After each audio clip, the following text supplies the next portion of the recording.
Kita sekarang adalah roh yang sedang berada di dunia materi. Makanya teman-teman semua adalah makhluk spiritual yang sedang mengalami pengalaman hidup menjadi manusia. Karena ada roh-roh makhluk spiritual yang sedang mengalami pengalaman menjadi babi, menjadi anjing, menjadi tikus, menjadi tumbuhan, menjadi semut, menjadi kecoa, menjadi lain sebagainya. Dan mereka semua adalah saudara kita. Saudara kita dari sumber yang sama, yaitu Tuhan.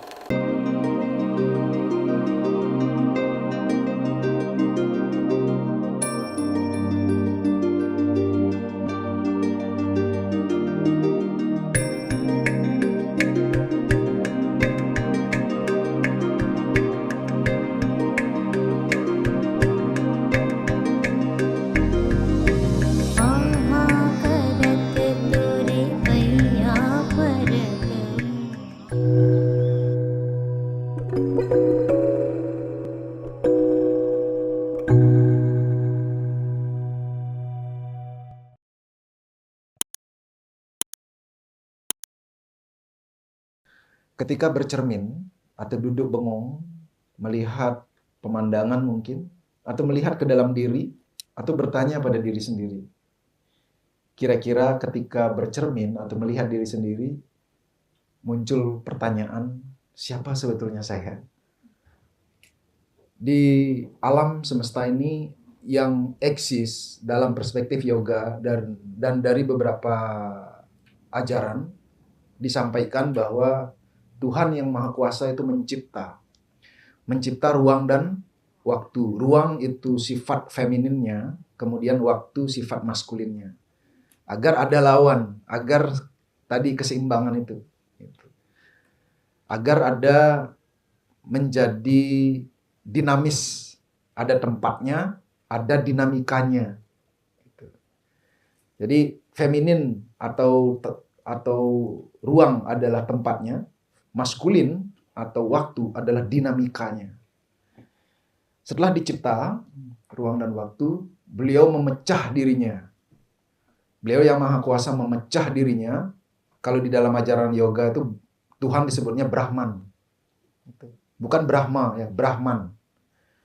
Tuhan yang Maha Esa itu adalah Brahman. Ketika memecah dirinya, jadilah Atman. Ketika Atman, Haji ingin ulang lagi bagi teman-teman yang sudah pernah mengikuti.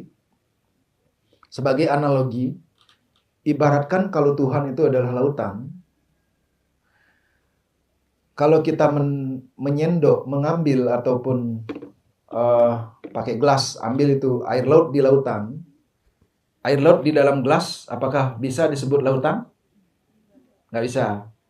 Tapi dia memiliki sifat, zat, dan karakter yang sama dengan air lautan yang ada di lautan, dari sumbernya. Nah, Atman tuh mirip seperti itu. Jadi kita tuh dipecah, dilepas, di situ sebenarnya kita udah ada janji. Anakku, kamu ingat, kamu datang dariku. Kapan kamu bosan, pulang. Gitu. Ibaratkan seperti itu. Di dalam yoga tuh, ajaran agama, spiritualitas, kesadaran, itu sebagai jalan agar kita itu tahu pulang gitu, tahu jalan pulang. Makanya ada orang sebut sesat, kegelapan dan sebagainya. Pada waktunya dia pasti akan pulang. Gitu. Nah, Atman ini sudah punya janji bahwa kau dariku, kemudian dicelupkanlah dalam satu kawasan atau ruang. Ruang yang paling pertama itu dicelupkannya itu adalah di lapisan nomor 1. Yang disebut dengan Ananda Maya Kosa. Nah, jadi Haji ingin mengajak untuk bervisualisasi, berimajinasi bahwa teman-teman belum lahir di dunia ini. Anggap aja orang tua bahkan belum lahir. Jadi belum tahu wajah kita seperti apa, karena orang tua aja belum lahir ya. Jadi belum tahu kita akan bagaimana. Yang jelas, lapisan yang pertama yang kita dapatkan adalah Ananda Maya Kosa atau kebahagiaan. Kebahagiaan inilah menyelimuti si sang cahaya ini. Kalau ibaratkan, kalau misalnya Atman itu adalah lampu, ya, adalah lampu. Ananda Maya Kosa itu adalah warna-warninya. Sehingga cahaya itu jadi punya warna. Ketika anak kecil melihat lampu warna-warni, gimana perasaannya? Penuh kebahagiaan. Nah, itulah Ananda Maya Kosa. Itu diri kita, cahaya yang penuh warna-warni, penuh dengan kebahagiaan. Nah, disitulah ada janji lagi. Janjimu untuk selalu berbahagia. Janjimu untuk selalu berbahagia. Ketika kita punya lapisan satu saja, kitalah kebahagiaan itu.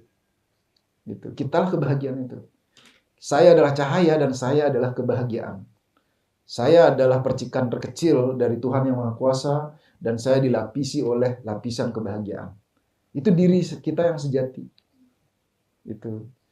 Makanya kan pernah ada berkata, baru kenal sehari, 2 hari, baik banget. Setelah seminggu, keluar aslinya. Sebetulnya yang aslinya itulah yang pertama itu. Ketika orang menjadi pemarah, menjadi kesal, pembenci, menjengkelkan, itu bukan aslinya. Itulah cover-cover trauma-trauma yang menyelimuti dia, kemudian dia sudah tidak mampu menjadi dirinya sejati. Terpengaruhi oleh traumanya itu. Ya, sehingga dia tidak mengenal diri sejatinya. Gitu. Kita kembali lagi, setelah kita dapat lapisan yang pertama, dan kemudian anggap saja kita belum lahir, dan kemudian kita diberikan lapisan yang kedua, yang disebut dengan Wijnana Maya Kosa. Wijnana Maya Kosa ini sebetulnya adalah memori-memori cerita-cerita kehidupan yang pernah terjadi di masa lalu. Nah, cuman kita ini, apa yang Haji ceritakan tadi tentang Atman itu adalah proses yang sudah, proses terjadinya di awal banget gitu. Cuman kan kita tidak hadir di awal banget yang akan kita ceritakan menjadi diri kita saat ini. Tapi kita adalah hadir yang sudah berulang-ulang. Nah, yang sudah berulang-ulang inilah yang sebetulnya kita berada di alam lain ketika di masa lalu kita, kelahiran kita, sudah melepaskan yang namanya lapisan 3, 4, dan 5 itu. Wijnana Maya Kosa ini adalah lapisan yang kita bawa untuk kita lepaskan. Untuk kita tuntaskan. Makanya di lapisan 2 inilah memori karma kita yang sedang kita bawa. Kita membawa yang namanya misi hidup. Ini saya harus bawa kemana nih? Kalau hidupnya penuh dengan kebencian adalah dia untuk belajar untuk mentransformasi dirinya, kebencian menjadi cinta. Mencintai dirinya sendiri, mencintai pasangannya, mencintai orang tuanya, mencintai anaknya kalau dia punya anak, mencintai saudaranya, tetangganya, tempat kerjanya, makhluk lain dan tumbuhan dan alam. Untuk mentransformasi itu. Nah, Wijnana Maya Kosa inilah tempatnya talenta-talenta, memori-memori, ingatan-ingatan. Makanya kalau di dalam yoga atau di Bali atau di Hindu sebutnya itu karma wasana. Karma itu ada yang perbuatan, wasana itu adalah memori-memori perbuatan di masa lalu, di kehidupan-kehidupan sebelumnya. Nah, jadi saat ini Haji mohon izin untuk sedikit mengupas, membuka rahasia ini.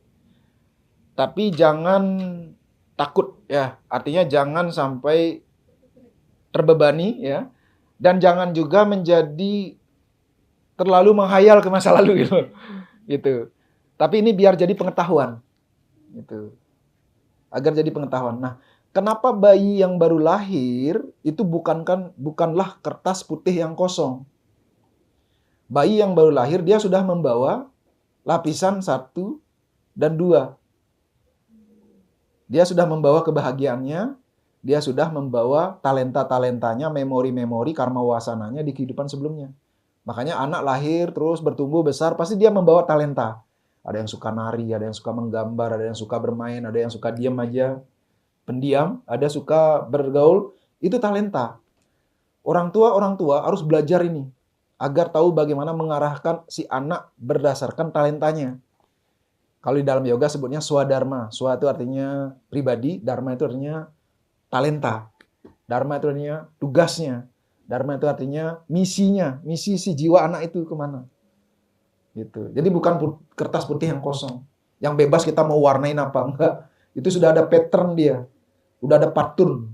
Udah ada pola. Sehingga yang bisa mewarnai pola dari anak itu adalah Dirinya sendiri, exactly. Jadi orang tua harus mengikuti pola itu. Jangan, kamu harus jadi dokter, kamu harus jadi artis, kamu harus jadi gini. Nggak bisa. Sering sekali orang tua kita mengcover semuanya itu dengan belief system yang kadang bertentangan dengan misi hidup kita. Jadi tugas sahabat sekarang untuk mengupas diri dari label-label yang mungkin pernah terjadi dari orang tua dan lingkungan kita. Mungkin dibilang jelek, dibilang bodoh, dibilang malas, dibilang ini, itu, lain sebagainya. Kita kupas itu. Karena itu berada di lapisan 3, 4, dan 5. Itu. Nah, 3, 4, dan 5 ini terjadi di dalam kandungan ibu. 1 dan 2 terjadinya di luar kandungan ibu. Makanya disebut spiritual. Materi itu adalah 3, 4, dan 5. Tuhan menciptakan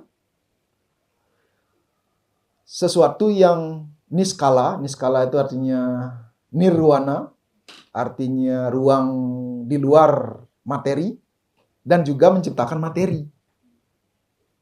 Kita sekarang adalah roh yang sedang berada di dunia materi. Makanya teman-teman semua adalah makhluk spiritual yang sedang mengalami pengalaman hidup menjadi manusia. Karena ada roh-roh makhluk spiritual yang sedang mengalami pengalaman menjadi babi, menjadi anjing, menjadi tikus, menjadi tumbuhan, menjadi semut, menjadi kecoa, menjadi lain sebagainya. Dan mereka semua adalah saudara kita. Saudara kita dari sumber yang sama, yaitu Tuhan. Karena ada roh di situ. Itu dalam perspektif yoga. Itu.